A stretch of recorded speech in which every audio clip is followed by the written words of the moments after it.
नरेंद्र मोदी को अब आरएसएस की भी जरूरत नहीं है। सीधे तौर पर जेपी नड्डा ने बोल दिया है कि अटल बिहारी वाजपेयी को आरएसएस की जरूरत थी, अब नरेंद्र मोदी की गारंटी को आरएसएस की जरूरत नहीं है।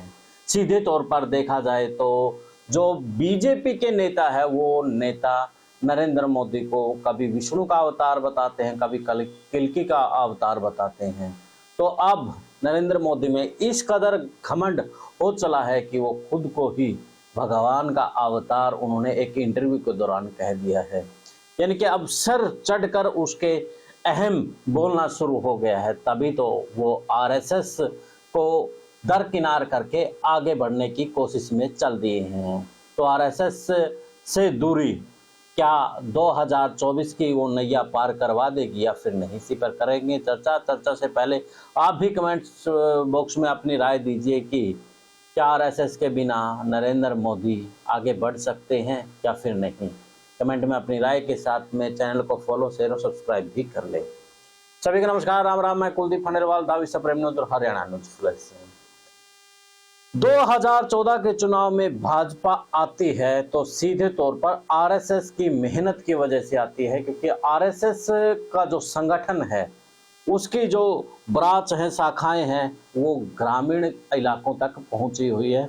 और उन्होंने जिस एजेंडा को यानी कि हिंदुत्व के एजेंडा को आगे बढ़ाया है, और अब बीजेपी के कार्यकर्ता की जगह यानी कि आरएसएस का कार्यकर्ता जो स्वयं सेवक समूह है उसका कार्यकर्ता है वो खड़ा मिला।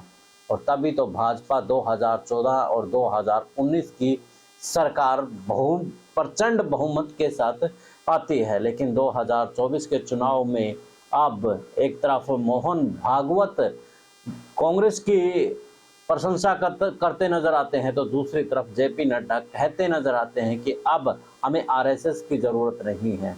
अटल बिहारी वाजपेयी तक आरएसएस की जरूरत थी। अब देखा जाए तो आरएसएस को इस तरीके से दूर रखना कहीं ना कहीं नरेंद्र मोदी का अहम बोल रहा है।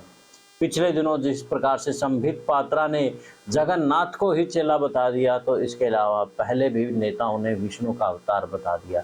नरेंद्र मोदी खुद भी कहते नजर आए कि भगवान ने मुझे किसी नेक कार्य के लिए भेजा, यानी कि सिर्फ मुझे उसके लिए चुना है। तो अब अहम होगा भी क्यों नहीं, क्योंकि आए दिनों चुनाव में प्रचंड जीत के बाद हर किसी के अंदर अहम तो आ ही जाता है। अब जैसे नरेंद्र मोदी के अंदर आया हुआ है। नरेंद्र मोदी को पिछले जो 3-4 चुनाव जीते हैं, खासतौर पर राजस्थान, मध्य प्रदेश और छत्तीसगढ़, उसके बाद तो अहम आना लाजमी था।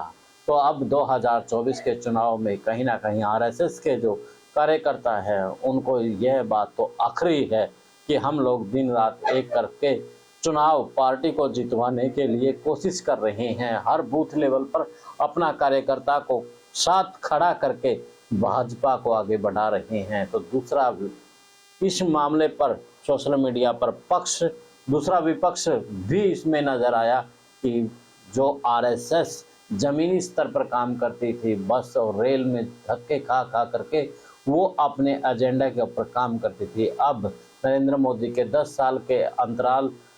साल के कार्यकाल में उन्होंने जो पैसा कमाया, जो सुख सुविधाएं भोगी है, उसके कारण से अब आरएसएस में भी वो जान नहीं रही है। पिछले 10 साल के अंदर उन्होंने जहाज में भी सफ़र किया है, तो महंगी महंगी लग्जरी गाड़ियां खरीद करके उसमें वो चलते मिले हैं। यानी कि कोई भी काम हो तो कहते थे कि बीजेपी के कार्यकर्ता से बने या ना बने, लेकिन संघ के कार्यकर्ता से ये काम जरूर बन जाएगा। लेकिन अब 2024 के अंतिम चरण यानी कि 5 चरण हो चुके हैं, 6ठा चरण कल होगा। तो चरण से पहले आरएसएस को लेकर के नड्डा की जो बयान है वो इस वक्त सुर्खियों में है। तो आज के लिए इतना ही है। आज के वीडियो पर आपकी क्या राय है वो कमेंट्स बॉक्स में जरूर दें। देश और प्रदेश की खबरों के लिए देखते रहिए सप्रेम न्यूज हरियाणा न्यूज प्लस। दे इजाजत, जिंदाबाद।